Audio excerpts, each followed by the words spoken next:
Bonjour à toutes et à tous et merci de nous retrouver sur ce plateau au siège de Globus pour le débrief de la 9e édition du congrès panafricain qui se tient actuellement à Lomé au Togo. Après 8 éditions, aujourd'hui le Togo est à l'honneur de recevoir toute la communauté noire du monde entier qui est rassemblée et avec près de 2000 participants, des chefs d'État, des ministres, des diplomates, des universitaires et des représentants de la diaspora. Ce fait de cet événement un véritable carrefour de leaders africains et afro-descendants. Je ne suis pas seule sur ce plateau, je suis en compagnie de mademoiselle Gasly Gambou. Mademoiselle Gasly, bonjour. Bonjour. Et monsieur Cephas Ngakana. Bonjour monsieur Cephas. Bonjour madame. Alors bonjour à tous et bienvenue sur ce plateau. Nous allons aujourd'hui parler des enjeux généraux. Le panafricanisme entre-t-il dans une nouvelle phase? Madame Gasly, pouvez-vous dire quelque chose sur la 9e édition de ce congrès panafricain? Le 9e congrès panafricain de Lomé est un moment clé pour réfléchir à l'avenir économique et politique de l'Afrique. Il met en avant des solutions concrètes pour renforcer l'unité et stimuler le commerce intra-africain et construire un continent plus fort et plus autonome. Permettez-moi de parler des solutions mises en avant. Allez-y. Le 9e congrès panafricain de Lomé a pour solution de renforcer l'intégration économique, accélérer la ZLECAf, supprimer les barrières tarifaires et développer les corridors clés comme Pointe-Noire, Brazzaville et le futur port de Luango. Pour fluidifier le commerce intra-africain et stimuler le développement du continent. Merci. Alors nous vous invitons à suivre cet extrait de ce congrès, ce 9e congrès panafricain, et on se retrouve juste après. Sous le haut patronage du président du Conseil, le président du Togo, son Excellence M. Faure Gnassingbé, le Togo accueille, en collaboration avec l'Union africaine, du 8 au 12 décembre 2025, le 9e congrès panafricain sous le thème « Renouveau du panafricanisme et rôle de l'Afrique dans la réforme des institutions multilatérales ». Mobiliser les ressources et se réinventer pour agir. Un moment déterminant pour l'avenir de l'Afrique. Suivez cet extrait du discours du président togolais et les moments forts de ce congrès. Ce congrès doit réaffirmer l'unité de cette grande famille africaine. Une unité historique, une unité politique, une unité culturelle et enfin une unité de destin. Et ma 5e observation, c'est que le fondement de notre souveraineté passe aussi par la reconquête de notre narratif et de notre identité.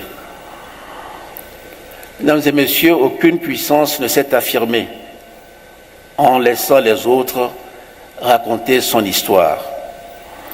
Depuis des siècles, l'image de notre continent a été fabriquée hors d'Afrique. Elle a été déformée, stéréotypée, instrumentalisée. Nous ne pouvons plus accepter que nos réussites soient invisibles, que nos talents soient ignorés, que nos cultures soient réduites à des clichés. Reconquérir notre narratif, c'est rétablir la vérité de notre histoire, c'est valoriser nos victoires, c'est corriger les récits coloniaux, c'est faire de nos arts, de nos langues, de nos cultures, les instruments d'influence. Reconquérir notre narratif, c'est aussi maîtriser les nouveaux espaces de communication numérique, médiatique et académique. Une Afrique qui maîtrise son récit, maîtrise son avenir. Notre principal levier d'action est la mobilisation de nos propres ressources africaines. Notre développement ne viendra pas de solutions venues d'ailleurs. Il viendra d'abord de nous-mêmes, de nos ressources naturelles, de nos jeunes talents, de nos entreprises, de nos diasporas, de nos savoirs, de nos cultures. C'est cela la souveraineté moderne. Financer nous-mêmes nos priorités, transformer nous-mêmes nos matières premières, moderniser nos systèmes alimentaires et sanitaires et surtout investir dans notre capital humain. Mobiliser notre capital humain, c'est aussi reconnaître la valeur de nos savoirs endogènes, nos langues, nos systèmes éducatifs, nos connaissances médicinales, nos traditions intellectuelles. Une Afrique forte est une Afrique qui croit en ce qu'elle sait, en ce qu'elle peut et en ce qu'elle est. Nous avons la jeunesse la plus dynamique du monde. Nous avons des terres abondantes. Nous avons des diasporas puissantes. Nous avons la créativité, l'énergie, l'innovation. Mobiliser notre capital, c'est transformer enfin ce potentiel en puissance. Et alors seulement, il nous faudra porter ensemble cette lourde tâche historique. Alors mes frères et sœurs, battez-vous. Au nom des martyrs, battez-vous. Au nom de nos ancêtres, battez-vous. Et n'oubliez jamais, quelle que soit la longueur de la nuit, quelle que soit la longueur de la nuit, le soleil finit toujours par se lever. Merci.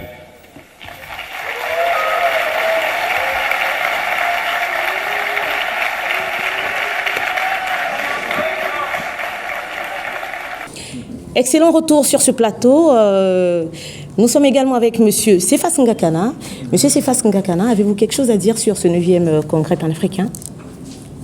Déjà, je tiens à vous remercier de la parole que vous m'accordiez, parce que c'est un privilège déjà de parler de tout thème qui a trait au panafricanisme, puisque en tant qu'Africain et sachant ce qui s'est passé depuis l'esclavagisme jusqu'à aujourd'hui, on ne peut que saluer et être content d'aborder de tels thèmes. Et surtout qu'à l'ère actuelle où le monde est un village planétaire et donc toutes les informations circulent ça et là. Et donc pour revenir sur votre question, je dirais que c'est une bonne initiative, une très bonne d'ailleurs, puisqu'on en est à la 9e édition. C'est une bonne initiative et à mon avis, j'aimerais que de telles initiatives soient annuelles et chaque année aborder des thèmes panafricanistes qui sera vraiment utile pour le développement de notre tendre Afrique. Et voilà, chers amis, nous sommes à la fin de notre plateau, de notre sujet. C'est juste le premier jour. On aura d'autres jours pour débriefer cette 9e édition du Congrès panafricain. Et merci, Madame Gasly. Merci, Madame Sis. Merci à vous aussi, Monsieur Cephas. Tout le plaisir était le mien. Et on se retrouve à la prochaine occasion. Surtout, prenez soin de vous et restez à la pointe de l'information.